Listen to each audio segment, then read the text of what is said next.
Bismillahirrahmanirrahim. Assalamualaikum warahmatullahi wabarakatuh.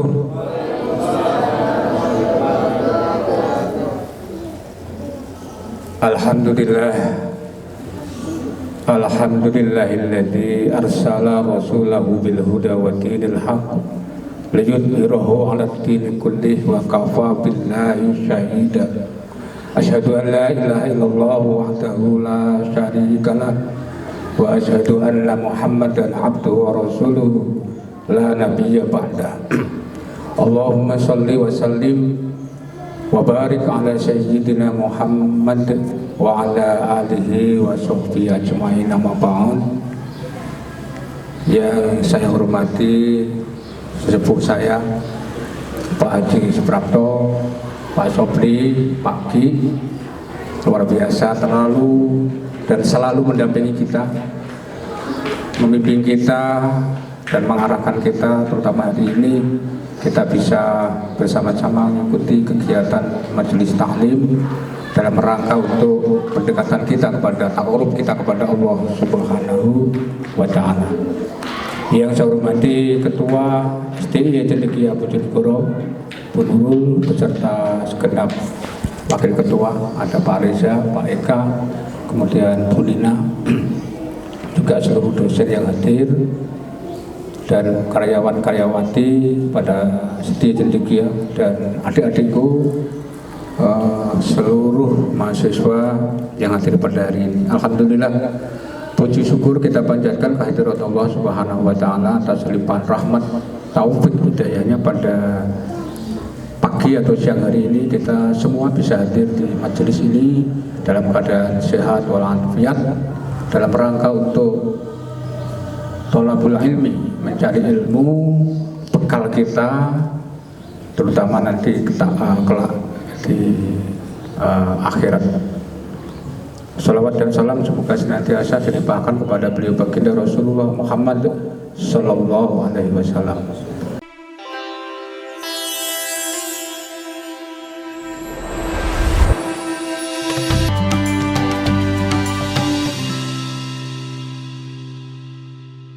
Bapak Ibu yang saya hormati serta adik-adik sekalian, mohon maaf pertama saya tidak pakai baju koko.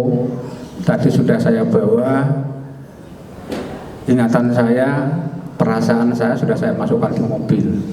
Ternyata selesai senam saya cari tidak ada. Ya, jadi mohon maaf, sudah tanda-tanda sudah mau pensiun Pak Sobli. Jadi pikirannya itu dengan ingatannya itu tidak imbang ya. Jadi saya pikir sudah saya masukkan, sudah saya siapkan, ternyata belum. Dan mohon maaf kalau di majelis ini saya tidak memakai kostum atau baju yang sesuai. Dan hari ini kami mendapat amanah dari Ketua Majelis Taklim, beliau Bapak Haji Suprapto, untuk menyampaikan materi, dan hari ini saya memilih materi tentang haji. Karena apa? Karena ini lagi viral dan bulan ini adalah bulan di mana para jemaah haji kita di Indonesia sudah berangkat ke Mekah, sebagian sudah ada di Mekah ini yang gelombang 1, dan ini sudah masuk gelombang 2 karena kloter 30, hampir 32,8. Jadi jemaah haji Indonesia itu ada gelombang pertama itu berangkat dari embarkasi langsung menuju ke Madinah untuk menunaikan arba'in atau 8 hari 40 sholat waktu, ya, 40 kali sholat waktu, namanya arba'in, 8 hari atau 9 hari di Madinah. Kemudian setelah itu menuju ke Makkatul Mukarramah. Ini gelombang 1. Kemudian ada gelombang 2, insya Allah mulai hari ini sudah gelombang kedua, kloter 22, itu langsung menuju Mekah.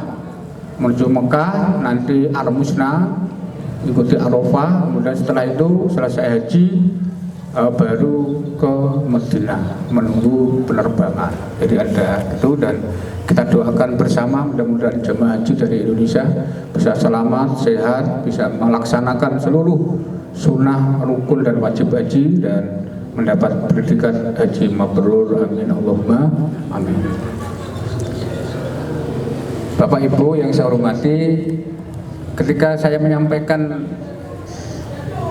topik atau tema tentang haji, ini mungkin adik-adik kok haji yo? Apa bisa berangkat atau tidak gitu. Ini kan rata-rata nggak yakin ya, rata-rata karena bisa berangkat nggak Mas? Yakin nggak?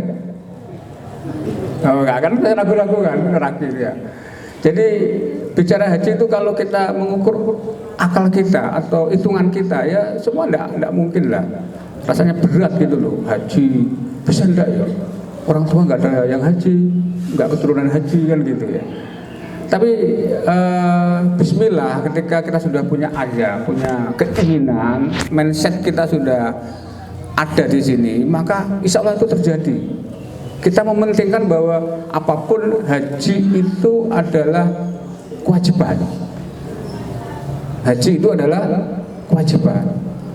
Karena kewajiban kita tentu ingin melaksanakan, menunaikan kewajiban itu dalam rangka untuk mendapat ridho Allah Subhanahu wa taala. Ada keinginan, walaupun nanti seperti apa, tapi ada keinginan. Nah, nanti kita beri motivasi. Jadi majelis taklim hari ini, materi hari ini kita ingin menekankan kepada terutama adik-adik mahasiswa bahwa kewajiban itu kita harus berupaya maksimal untuk dapat melaksanakan. Ada niat, ada azam mulai sekarang. Kalau sudah ada niat dan azam, insya Allah nanti itu akan terpenuhi. Jadi sementara ini harus mimpi kita harus ada, jangan sampai nggak mungkin lah, nggak mungkin betul. Nah ini yang saya harapkan.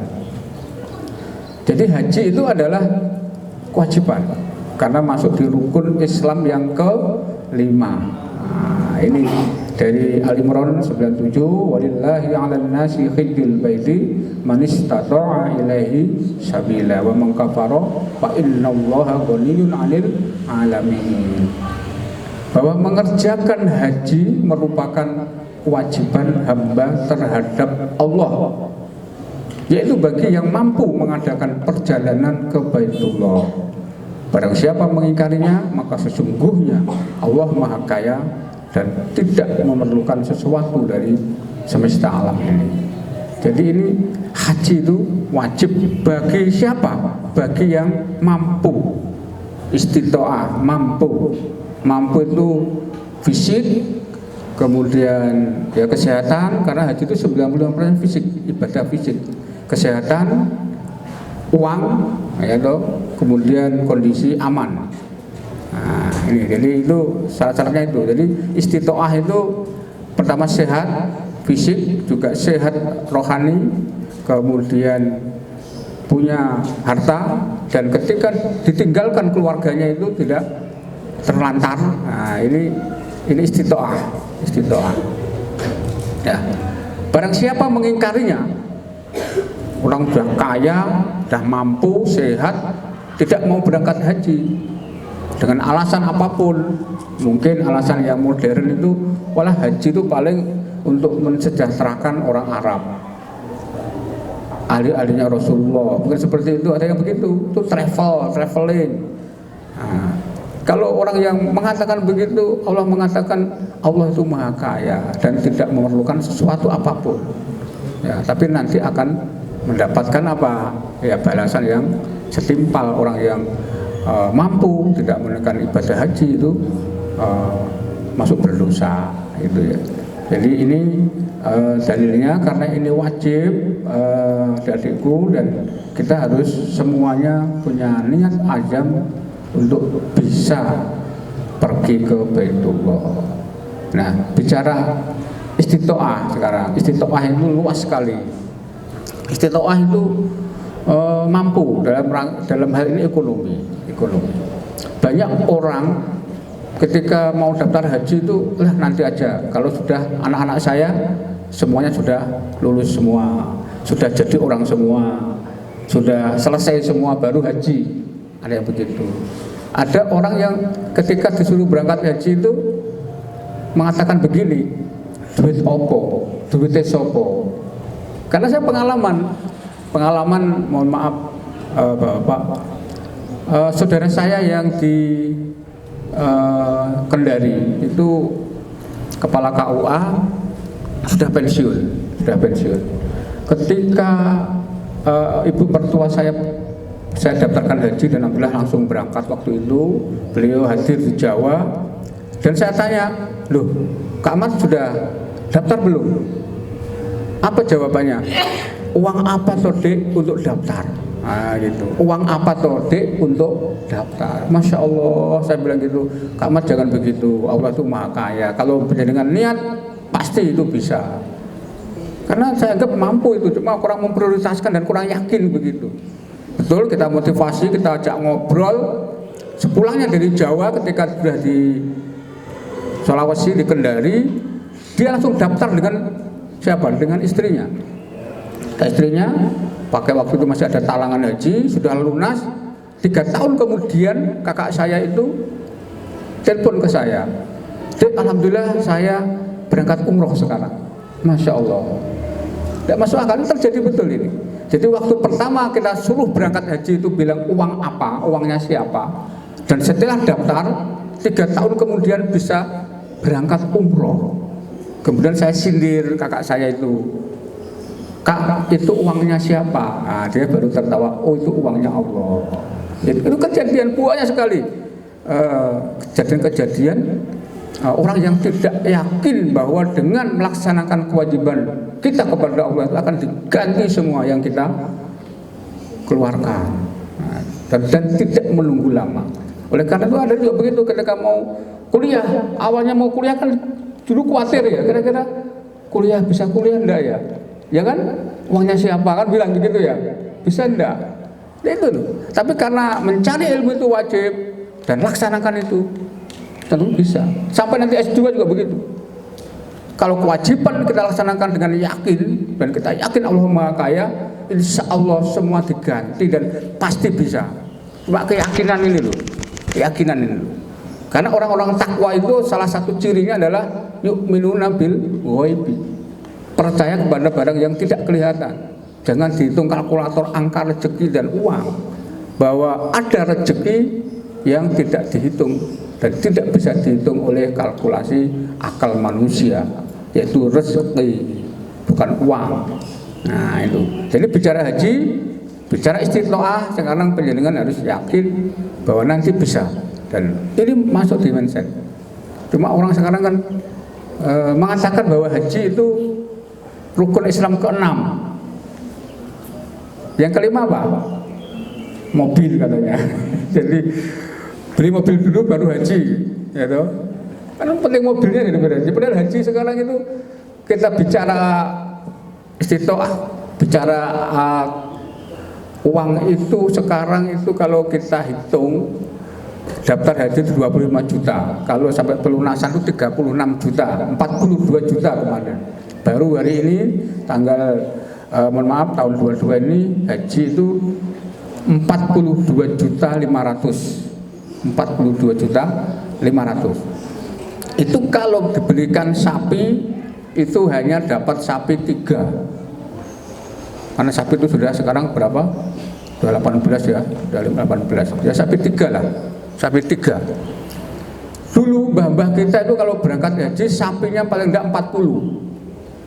Sawah tuh 1 hektar dijual untuk berangkat haji. Artinya krusnya haji sekarang itu sangat-sangat murah dibanding dengan mbah-mbah kita dulu. Nah, ini kita bicara istiqtoah dulu, istiqtoah dulu. Nah, ini Bapak dan Ibu-ibu, haji kita ini luar biasa. Pemerintah itu dalam memberikan pelayanan haji terhadap Muslim di Indonesia, ya. Jadi haji itu sebenarnya penyelenggaraan haji itu biayanya 84 juta 500. 84 juta 500. Nah, ini yang kelihatan ini. Haji kita biaya normal penyelenggaraan haji itu adalah 84 juta 447.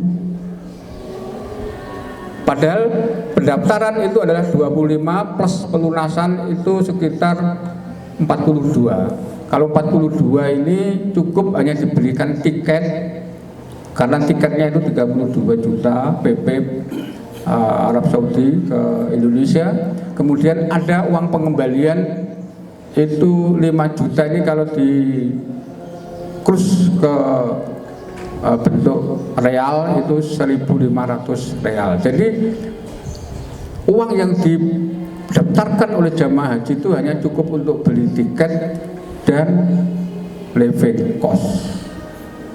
Nah, dari mana uang yang 84 juta sekarang 100 juta sekarang ini? Hari ini 100 juta.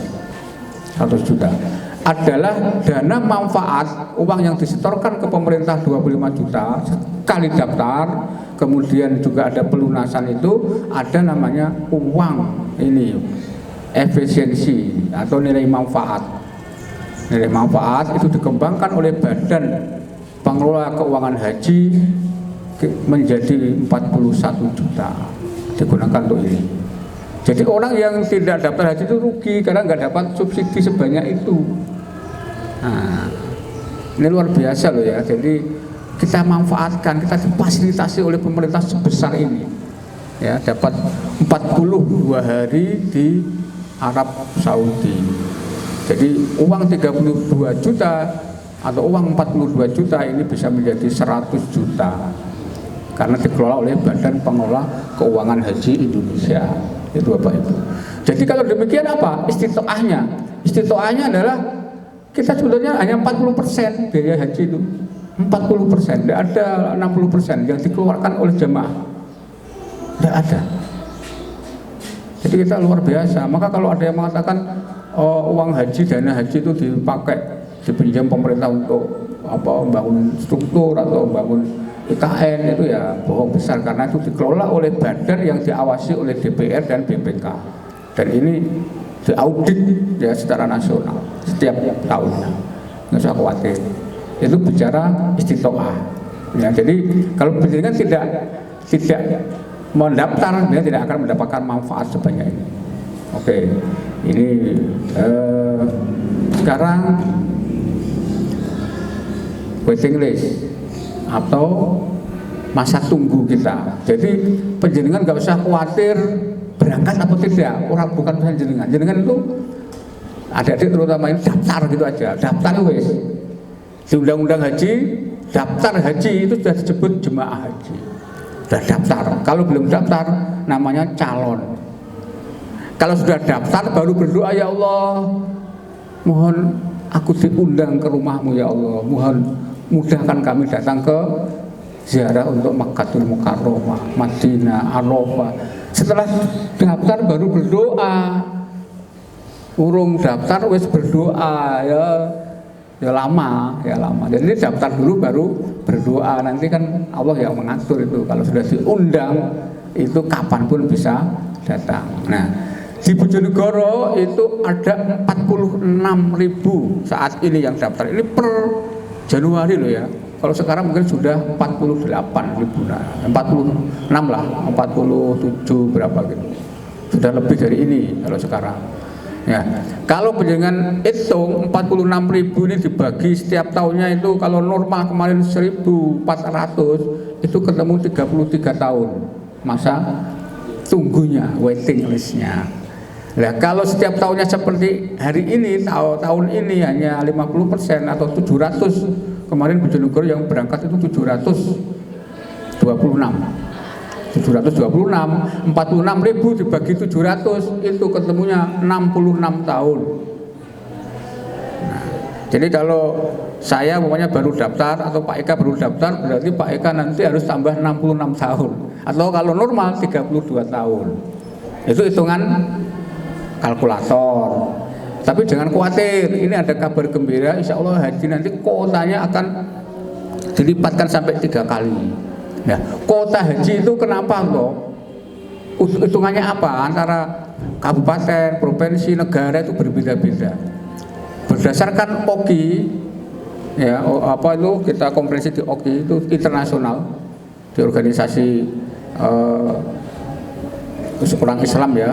Sedunia itu memutuskan bahwa kuota haji untuk Arab Saudi itu setiap 1.000 penduduk muslim itu 1 jemaah haji. Hitungannya begitu. Jadi Indonesia itu jemaah muslimnya berapa? Per 1.000-nya ada kuota 1. Itu kalau normal ya, kalau normal. Makanya Malaysia itu untuk bisa berangkat haji itu butuh waktu 140 tahun. Gak masuk akal ya. Coba jangan googling kalau nggak percaya. Masa tunggu Malaysia untuk berangkat haji itu 140 tahun. Kita masih 32 tahun. Alhamdulillah. Nah, jadi nanti kemungkinan insya Allah fikih itu akan bergeser. Kenapa sekarang kok kuotanya hanya segitu ya? Hanya sebanyak itu, kenapa nggak ditingkatkan begitu? Karena permasalahan sekarang adalah di Mina. Di Mina. Mina itu tempat untuk kita itu menginap, mabit ya, untuk membalang jumroh mulai tanggal 11, 12, 13 ya, atau 10, 11, 12 ada yang nafar awal seperti itu. Jadi Mina itu harus nginap di situ. Udah luas Mina itu tidak bisa diperlebar. Ada Mina Jadid itu juga orang masih pro kontra. Sehingga kalau dihitung jamaah haji normal luas Mina itu adalah satu orang itu hanya kebagian tempat tidur itu kalau di tenda itu 2 meter kali 30 cm. 2 meter kali 30 cm. Jadi miring ini tidurnya. Ini kalau ditingkatkan kuotanya sampai 2 atau 3 kali lipat, nggak bisa tidurnya berdiri begini. Kalau ditingkat masih podo gak gelem Pak. Karena nggak boleh dibuat permanen, tendanya itu harus di atas semua, ambruk nanti. Oleh karena itu nanti solusinya kemungkinan fikih yang menjawab. Fikih nanti akan berubah menjadi fikih apa yang menyesuaikan kondisi ini ya, kontemporer atau fikih apa begitu. Nanti ada hukum bahwa mabit di Mina itu hukumnya sunnah. Nah, seperti itu, karena Imam Hanafi sampai hari ini juga masih menghukumi bahwa menginap di Mina itu hukumnya sunat. Kalau menginap di Mina hukumnya sunat, maka jamaah haji nanti cukup hanya melempar jumroh, selesai langsung ke Mekah, dan cepat sekali perjalanan haji itu sehingga bisa menampung 2 kali lipat, sehingga kesempatan untuk jamaah haji itu bisa lebih cepat. Nah, ini terkait kuota kita ya seperti ini, dan insya Allah nggak usah khawatir. Yang penting kita daftar, bunyinya ya, yang penting daftar, Bismillah, ndonga, kok ora Gusti Allah sing nata. Nanti ada solusi. Tapi nek urung daftar terus piye? Nah, saya mohon maaf di Kemenang juga membidangi haji. Kita punya program untuk haji muda. Jadi haji muda itu yang berangkat sebetulnya seperti ini. Harusnya yang daftar. Cuma uangnya belum punya ya. Dan lihat dulu nggak apa-apa. Kenapa? Kalau dia umur 15 tahun daftar plus 35 tahun, dia berarti berangkatnya dia masih umur 50 tahun, masih sehat, masih muda, bisa naik Gua Hira, Jabal Nur. Tapi kalau umur 40 tahun baru daftar, 40 plus 30 berapa? 70 tahun. Rukun dan wajib haji saja. Nah, ini kalau hitungan normal sekarang. Tapi tidak begitu ya. Penting menjadikan ya segera, kalau diutamakanlah. Nah, Bismillah, niat sungguh-sungguh, insya Allah bisa. Karena ini kewajiban, tinggal keyakinan kita seperti apa. Nah itu Bapak dan Ibu yang saya hormati, ini adalah gambaran Baitullah. Ini pengalaman ya. Jadi haji itu ada sunat, ada rukun, ada wajib ya. Itu adalah fikihnya. Tapi yang terpenting dalam melaksanakan ibadah haji adalah bagaimana kita punya pengalaman spiritual, punya sesuatu yang membuat keimanan kita, ketakwaan kita itu semakin meningkat. Itu. Jadi kalau fikirnya ya seperti itu. Tapi yang harus kita ambil hikmah adalah bagaimana kita mendapatkan banyak sekali pengalaman-pengalaman spiritual, dan itu meyakinkan kita dan meningkatkan ketakwaan dan keimanan kita. Kita bayangkan coba kalau kita bisa sholat di pelataran Ka'bah Baitullah ini, Masya Allah ya, ini marmer nomor 1 dari Italia ini. Jadi tidak panas walaupun jam 1 siang, ini tidak panas ini, sholat di sini tidak panas ya, karena marmernya bisa menyerap panas matahari, walaupun kondisi Mekah hari ini 46 derajat sampai 50 derajat, tapi marmer ini enggak. Kalau apa ini ya, kepala kita, kemudian kita bisa tunduk sujud di pelataran Baitullah ini luar biasa, dan apalagi kita bisa connect langsung kepada Allah Subhanahu wa Ta'ala. Kita menghambakan diri, connect kepada Allah, itu artinya kita disapa oleh Allah. Disapa oleh Allah. Jadi kalau orang pergi haji, dia sholat, kemudian dia connect kepada Allah, dia menangis, air matanya mengalir deras sampai baju ini basah, itu artinya dia disapa oleh Allah. Itulah kebahagiaan yang tidak ada taranya. Jadi kebahagiaan hidup itu sebetulnya, teman-teman, anak-anak, adik-adik, adalah bagaimana ketika kita bermunajat kepada Allah, kita itu ada hubungan yang kuat, ya, connect, nyambung. Nah, menunggu, masya Allah, kita tidak takut menghadapi kesulitan apapun. Kalau adik-adik ini sholat, sujud, dikusuk-kusuk no, tapi rasa nyambung, bisa tuh ya. Pikirannya belum, itu yuk blok hati. Itu artinya harus introspeksi, ada hijabnya. Anak-anak yang harus direvisi, direview ulang. Mungkin kita banyak dosa, banyak melakukan maksiat. Tapi kalau kita sudah bermunajat, nyambung kepada Allah, kita bisa nangis, air mata bisa keluar. Masya Allah, itulah kekuatan yang luar biasa. Dan orang yang sudah dalam makom seperti itu menghadapi kesulitan seberat apapun, dia akan mampu dan kuat, tangguh. Nah, tapi orang yang tidak mendapatkan itu, ya memang dia kondisinya sudah ini agak galau, biasanya ya galau. Nah, Ka'bah ya seperti ini. Ka'bah itu ya batu hitam berbentuk kubus. Ya ini kalau kita melihat Ka'bah hanya dengan mata telanjang, ya kecewa kok, ya kurungono wae, aduh kok ngene Indonesia. Ini pernah ada cerita yang lucu ya. Ada jemaah haji mungkin dari pedesaan, ketika mendekati Ka'bah dia nangis. Bahkan Ka'bah itu diusap-usap gini, walaupun tidak boleh sebetulnya itu karena banyak minyak ya. Diteblek-teblek begini, ya Allah nangis. Orang mengira dia tuh saking harunya. Ternyata apa yang terjadi? Ya Allah, watu ireng ini kok ngentekno sapi pirang-pirangan gitu. Karena dia tidak bisa memahami dan melihat Ka'bah itu dalam hati, gitu loh. Kok watu ireng ini kok ngentekno duit pirang-pirang juta gitu. Loh, mohon maaf loh ya, di asrama haji hampir setiap tahun itu ada orang stres mencari sapinya, mencari cucunya. Setiap tahun Pak Sobli. Jadi sore hari gitu waktu di asrama haji itu ada orang keluar gitu stres cari sana ke sini. Cari apa? Cari sapinya. Ada yang cari cucunya, ada yang ibu-ibu cari ayam. Itu artinya dia berangkat haji itu belum fokus untuk Baitullah, untuk menghadap Allah. Isi eling dunia nih. Nah, kan gitu. Jadi kalau jamaah haji sudah bisa komunikasi dengan Ka'bah, dengan Baitullah, disitulah ada kerinduan yang luar biasa. Ketika nanti meninggalkan Masjidil Haram, tanah suci, ada namanya tawaf wada, tawaf perpisahan. Kalau dia menangis terharu, itu artinya bahwa Ka'bah ini sangat-sangat merindukan dan menenteramkan hati. Karena ada Hajar Aswadnya. Jadi ini adalah simbol. Jadi bukan batunya ini ya, tapi spiritual kita ini yang penting. Dan dalam haji ini banyak sekali nanti pengalaman-pengalaman bagaimana kita memahami Islam secara sempurna, kebenaran dalil Al-Quran.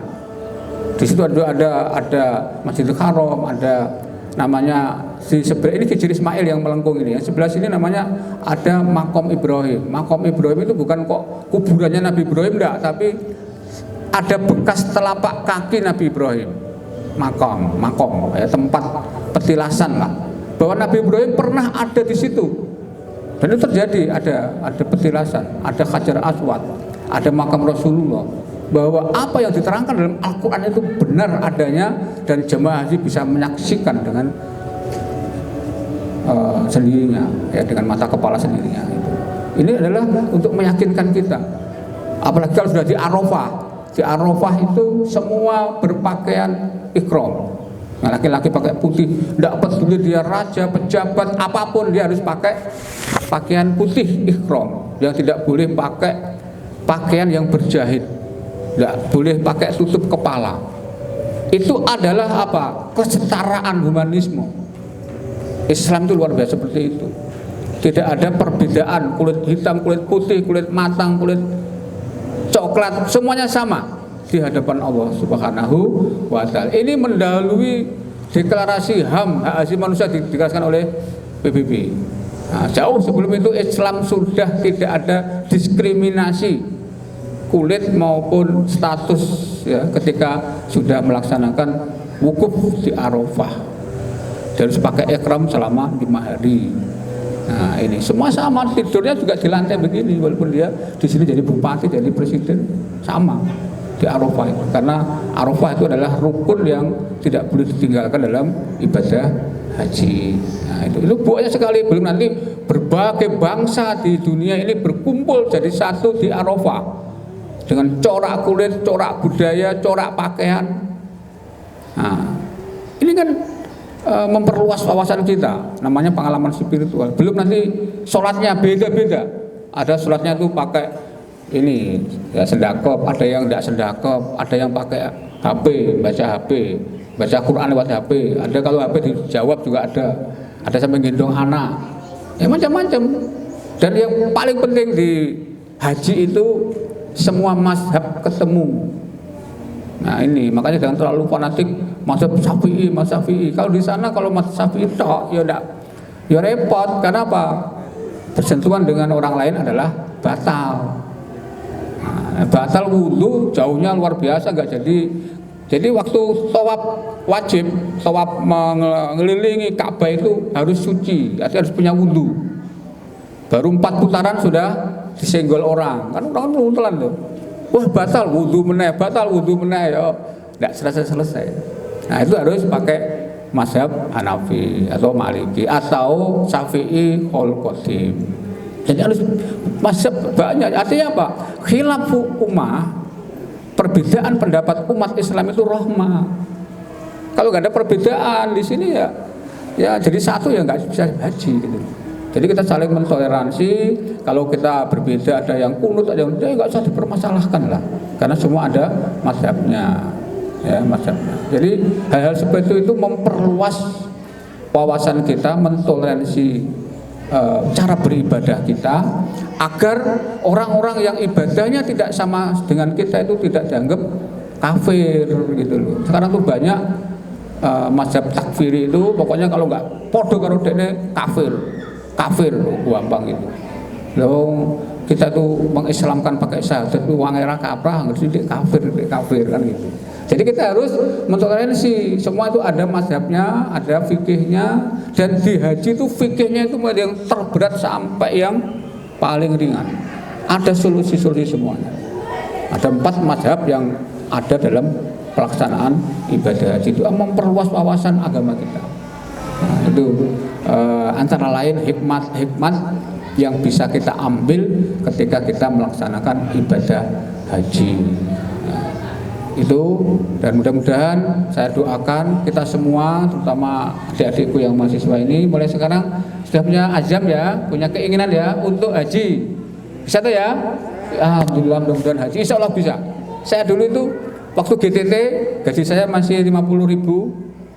Itu jadi sekretaris IPHI Pak Sobri, Pak ketuanya Pak Tris, saya jadikan sekretaris, padahal belum haji. Ya minder kalau ketemu, kalau ada rapat ya minder. Tapi oleh Pak Tris, mudah-mudahan ketika berkhidmat kepada haji kita bisa daftar, ya bisa, alhamdulillah. Jadi pokoknya nggak usah khawatir, karena ini kewajiban kita Bismillah untuk bisa melaksanakan ini, dan kita mendapatkan nilai-nilai spiritual yang luar biasa untuk menambah ketakwaan dan keimanan kita semua. Tapi saya juga nggak setuju ya, kurang setuju kalau haji sampai ada 7 kali, ada yang sampai 9 kali. Itu haji nafsu itu. Ingin kangen, memang enak haji itu, kangen dengan Ka'bah. Tapi kalau sudah lebih dari 3 kali itu ya nafsu. Apalagi di sekitarnya banyak anak yatim, banyak pendidikan yang terlantar, Dhek kaji bolak-balik tanggane melarat-melarat kabeh. Niku ya kaji nafsu. Ya kaji nafsu ya janganlah. Ya kaji cukup sekali atau 2 kali ya, tapi yang terpenting adalah sosial kita di lingkungan kita. Jangan kok kaji awake dhewe tapi tidak memperdulikan kondisi sosial lingkungan kita yang ada di daerah, yang ada di tempat tinggal kita. Ini juga kurang setuju kalau haji bolak-balik tapi masyarakat di sekitarnya terlantar dan banyak yang miskin. Ya, karena haji itu memang seneng. Banyak sekali orang yang berkesan ketika melaksanakan ibadah haji, terutama ibadah haji reguler. Saya punya teman ikut haji plus, hanya bayar di sana hanya 10 hari atau 12 hari ya, sekitar nggak sampai 20 hari. Ternyata dia ingin haji reguler yang banyak orang desa, ada orang kota, ada yang pegawai, ada yang petani, ada yang, ketika campur jadi satu itu masya Allah lucu, nikmat, dinamis. Itulah enaknya haji itu, hikmatnya haji itu. Antar budaya, antar watak itu bisa jadi satu regu, satu kerombongan, satu keluarga. Ini yang paling berkesan di situ biasanya. Nah ini hikmat-hikmat haji dan mudah-mudahan kita nanti bisa mendapatkan pengalaman itu. Amin Allahumma amin. Jadi terakhir ini selaku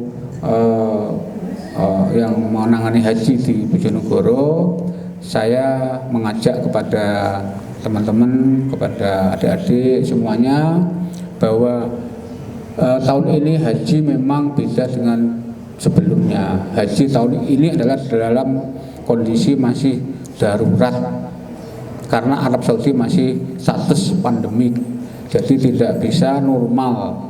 Jadi usia 65 ke atas tidak bisa berangkat karena memang kondisi masih pandemik, dan mudah-mudahan hanya berlaku tahun ini, mudah-mudahan, karena tahun depan insya Allah sudah dicabut pandemik sehingga lansia-lansia yang sudah menunggu lama begitu bisa segera berangkat. Dan tolong disampaikan ke tetangganya bahwa ini hanya tahun ini dan ini adalah kebijakan Arab Saudi, bukan kebijakan pemerintah Indonesia. Dan insya Allah kalau sudah kondisi normal ya, jamaah haji kita juga normal, maka tidak ada pembatasan usia termasuk vaksin, termasuk PCR. Ini memang nanti mudah-mudahan tidak perlu karena memang sangat-sangat memberatkan calon jamaah haji kita. Dan informasi terkini jamaah haji kita semuanya sehat alhamdulillah. Dari Bojonegoro 726 ini bisa berangkat semua, karena di kabupaten lain itu banyak terkendala visa Pak. Karena apa? Karena NIK waktu daftar dengan NIK waktu paspor itu sudah berubah, namanya juga berubah, NIK-nya juga berubah. Ketika vaksin itu banyak entry dari puskesmas itu yang salah, sehingga ini juga menyulitkan. Kami kemarin memperbaiki ini sampai 1 bulan untuk dokumen-dokumen, dan harus disinkron ke aplikasinya EHAD Arab Saudi. Dan memang luar biasa kalau itu dipersyaratkan terus. Ya, mudah-mudahan cukup tahun ini dan tahun depan ini bisa normal, dan kita juga berdoa kotanya bisa bertambah sehingga semua umat Islam bisa punya kesempatan untuk melaksanakan haji ya, dan mendapat predikat haji mabrur. Mungkin itu sekilas yang dapat saya sampaikan, dan kami terutama dari jajaran yayasan menyampaikan terima kasih Pak Haji Sobri, Pak Haji Suprapto, dan Bapak yang lain selalu nguri-uri ya kegiatan Majelis Taklim ini. Mudah-mudahan ini bisa memotivasi generasi muda kita, anak-anak kita, mahasiswa ini untuk memahami Islam secara menyeluruh, secara kafah, ya, secara komprehensif, dan meletakkan sesuai dengan porsinya. Jadi haji seperti itu, dan mudah-mudahan bisa memotivasi adik-adik mahasiswa untuk punya azam keinginan berangkat haji. Jangan sampai disalah artikan, hari ini disalah artikan gini Pak, di masyarakat itu, wong haji lu 32 tahun bahkan 9 tahun masa yo iso wis umroh wae sing penting iso metuk Ka'bah, penting iso nang nggone Mekah. Itu salah Pak. Bahkan ada yang belum daftar haji tapi sudah berangkat umroh. Jadi ini podo wae. Ini rekreasi karena podo wae itu. Kalau ibadah itu ada fikihnya. Fikihnya apa? Kalau haji itu wajib, umroh itu sunnah. Mosok wajibnya belum dilaksanakan sudah melaksanakan sunatnya. Tidak sholat zuhur tapi sholat qobliyah zuhur, sholat ba'diyah zuhur langsung pulang. Zuhurnya tidak dilaksanakan kan juga nggak boleh kan, nggak sah kan. Jadi yang betul itu apa? Daftar haji, wis serana Gusti Allah diundang kapan? Karena undangan. Nah kalau masih ada rezeki dipakai umroh. Jangan sampai dibeli oleh travel itu. Pak, jangan sudah 5 tahun nggak usah berangkat, nggak ngarah Pak. Umroh wae, podo wae Pak, podo Mekahe. Ya udah podo Pak. Umroh itu hanya melaksanakan tawaf, sa'i, itu tok, ya toh, terus tahalul. Tapi kalau haji itu ada peristiwa besar, ikut armusna di Arafah, seluruh jamaah di titik di sini semua pakai ikram ribuan dan jutaan orang bisa melaksanakan ke Musdalifah, ngambil batu. Itu luar biasa, malam hari kita masih cari batu. Masya Allah itu haji, dan itu perlu fisik yang luar biasa. Kita harus menuju ke Mina, nginap 3 hari bulan jumroh. Tawaf ifadahnya antrinya bukan main. Beda dengan umroh, beda dan jauh. Terutama fadilah-fadilahnya juga jauh. Nah, itu yang ingin kita edukasi kepada adik mahasiswa bahwa haji dengan umrah itu beda, karena wajib dengan sunnah. Hikmah juga sangat-sangat berbeda. Mungkin itu, dan terima kasih. Mohon maaf kalau yang saya sampaikan agak kurang berkenan dan mungkin ada yang kurang pas, saya mohon maaf.